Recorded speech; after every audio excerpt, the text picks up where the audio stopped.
하늘을 찌를 듯한 고층 빌딩 앞에서 장로는 여전히 망설이고 있었다. 맑은 하늘 아래 빌딩 꼭대기에 노바텐 제약그룹 로고가 차가운 빛을 발하고 있었다. 그 빛은 마치 아기를 품은 채 어디에서나 그를 지켜보는 시선처럼 장로의 눈 속으로 파고들었다. 고개를 숙이고 망설이는 사이 장로는 그의 의지와는 상관없이 손바닥에 드러나는 단단한 비늘을 바라보며 조금 전 오림도 의사당에서 있었던 일을 떠올렸다. 그는 차조핀을 찾아 도움을 요청하겠다고 고집했지만 제신율과 대장로 모두 그를 거절했다. 장로 자신도 알고 있었다. 지금 그를 찾아가는 것은 그저 스스로 모욕을 사는 일에 불과하다는 것을. 하지만 그의 몸 상태로는 더 이상 자존심을 유지할 수 없었다. 별거 아니었다. 상대에 대해 그가 알고 있는 바로는 그저 저자세로 사과하고 좋은 말 몇 마디만 늘어놓으면 모든 일이 술술 풀릴 터였다.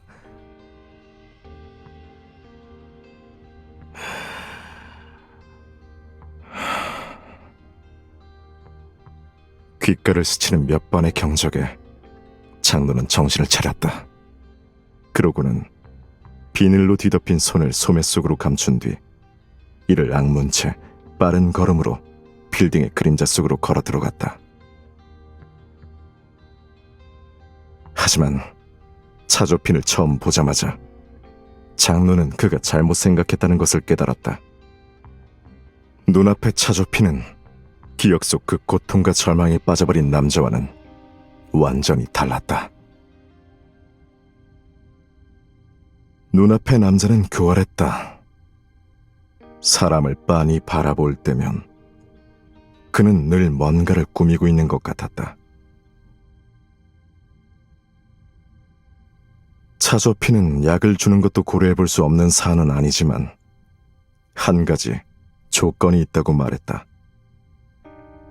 장로가 매달 정기적으로 영족한 무리를 실험체로 그에게 보내는 것이었다. 그 말을 듣자 장로의 안색이 급변했고 차조피는 장로의 표정을 보며 통쾌하게 웃음을 터뜨렸다.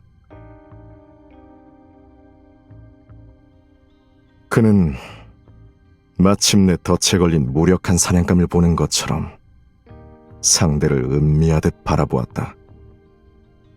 그러고는 자리에서 일어나 사무용 책상 뒤에서 걸어 나오더니 천천히 장로의 곁으로 돌아 걸어갔다.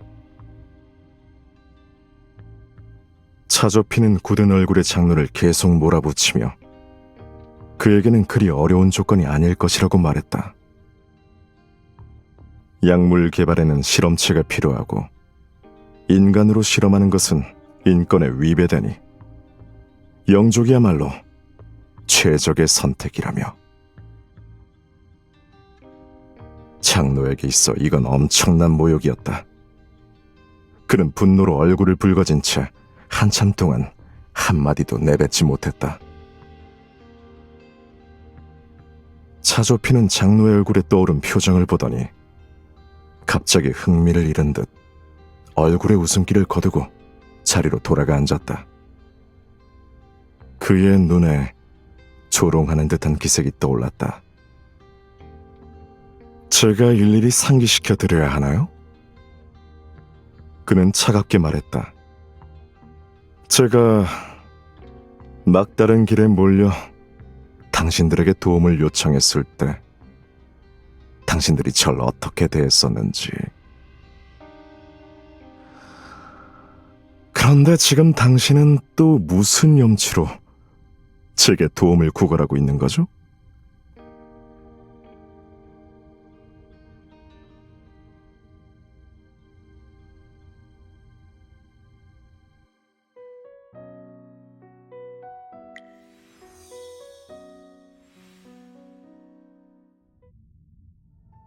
인정하지 않을 수 없었다. 막 정신을 차렸을 때 난 다소 어리둥절했었다는 것을. 어쨌든 이 세상은 내게는 너무나도 많이 변해 있었으니까. 기억 속에 있는 모든 땅을 돌아다녀 보았지만 익숙한 곳은 단 한 군데도 없었다. 바다는 육지로 변해버렸고 높은 산은 깎여나가 평평한 들판이 되었다. 한때 나의 무수한 승리와 패배, 피땀 눈물이 담겼던 성곽들도 힘이 일찍이 자취를 감추고 남은 것은 요적이라 불리는 무너진 벽과 잔해들 뿐이었다. 그리고 나는 역사서와 전설 속 한 페이지가 되어 고작 몇 줄의 문장으로 일생이 대충 정리되어 있었다. 내가 발버둥치며 집착했던 모든 것, 끊임없이 나를 괴롭히던 미련과 야망은 이 완전히 낯선 세상 앞에서 전부 허무하고 우스꽝스럽게 변해버렸다.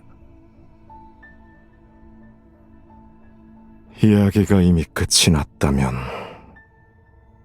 미련 때문에 멈추려 하지 않은 주인공은 또 어디로 가야 하는가?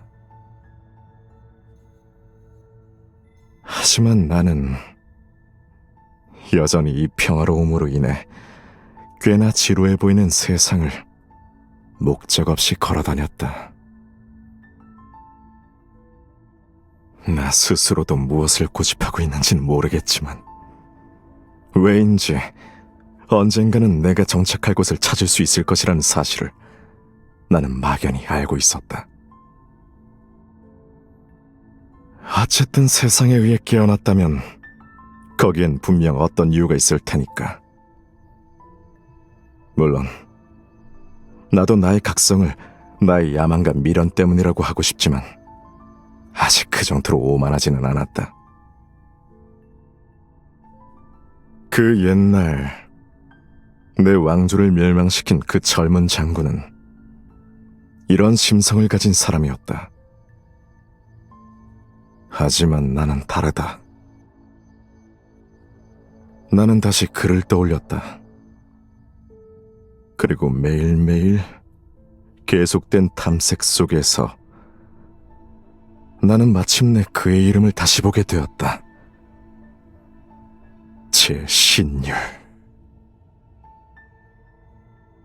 글자의 구조와 쓰는 법은 이미 1000년 전과 달라졌지만 나는 한눈에 알아볼 수 있었다.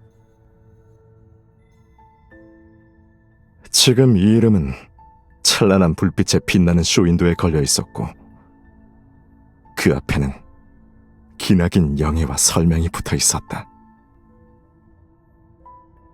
그 세 글자를 본 순간 나는 전율할 정도로 흥분했다.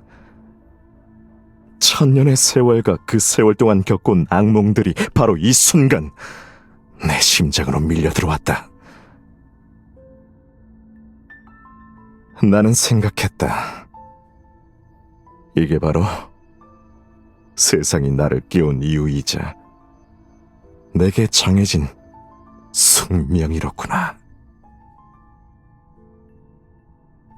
이때 지군이 잔뜩 격앙된 내 감정을 알아차린 듯 밖으로 걸어나왔다.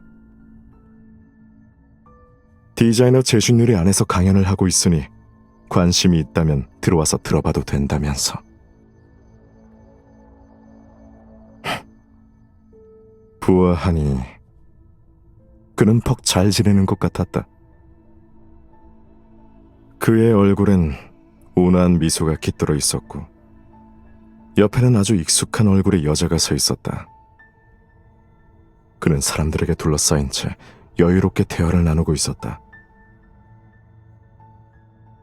그 옛날 젊은 장군의 모습은 지금의 제신율에게서는 거의 찾아볼 수 없었다. 아주 가끔 시선을 내릴 때만 그 시절의 날카로운 검광이 언뜻 보일 뿐이었다. 재밌군. 마음속에 비웃음이 스쳤다.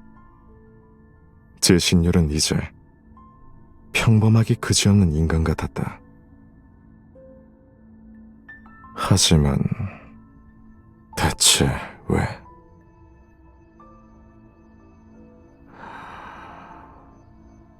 손에 그토록 많은 피와 생명을 묻힌 자가 대체 무슨 자격으로 저렇게 멀쩡하게 살아갈 수 있단 말인가?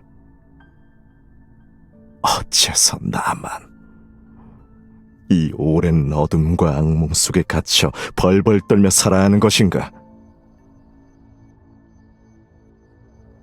내가 움직일 시간이었다. 이제 제 신율도 나의 악몽과 고통을 맛봐야 할 때다. 이런 생각을 하며 나는 손에 들고 있던 술잔을 세게 움켜쥐었다. 술은 목구멍을 타고 흘러 위장으로 떨어지며 나의 분노와 함께 그의 오장육부를 태워버렸다. 나는 술잔을 가만히 내려놓고 떠날 때 문 옆에 흰 꽃 한 송이를